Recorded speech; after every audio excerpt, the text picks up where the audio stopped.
మర్రి golden diamonds ప్రారంభోత్సవ మరియు అక్షయ తృతీయ ప్రత్యేక ఆఫర్ గా VA పై ఫ్లాట్ 25% తగ్గింపు. మర్రి గోల్డెన్ డైమండ్స్, కుకట్పల్లి, హైదరాబాద్. మహారాష్ట్రలో కంత్రి కుర్రాడు అరెస్ట్ అయ్యాడు.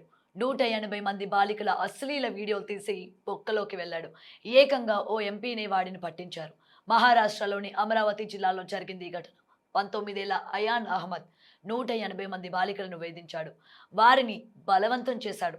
పైగా వారితో 350కి పైగా వీడియోలు తీశాడు. అమరావతి జిల్లాలోని పరత్వాడ, అచల్పూర్ పట్టణాల్లో అయాన్ బాలికలను వేధించాడు.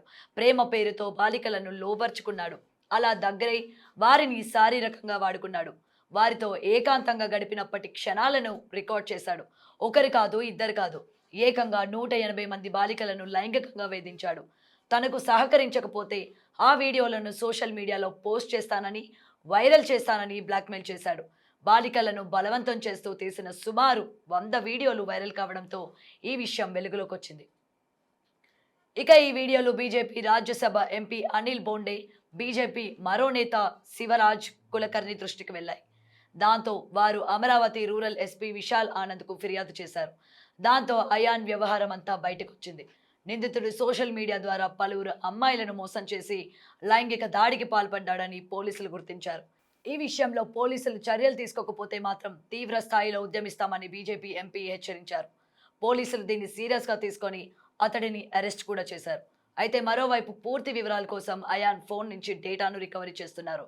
సైబర్ సెల్ అధికారులు సోషల్ మీడియా నుంచి ఆ వీడియోలను డిలీట్ చేశారు. ఇక ఈ వీడియోలోని కొన్నిటిలో నిందితుడు అయాన్ అహ్మద్ స్పష్టంగా కనిపించాడు. దీంతో అయాన్కు మరొకరు సహకరించి ఉంటారని పోలీసులు గుర్తించారు. నిందితుడు అయాన్ అహ్మద్ పోలీసులు మంగళవారం అరెస్ట్ చేశారు. అతనికి ఈ నెల 21 వరకు కస్టడీ విధించారు.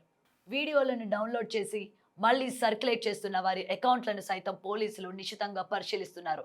అయితే ఎస్పీ ఆనంద్ స్వయంగా ఈ కేసును విచారిస్తున్నారు.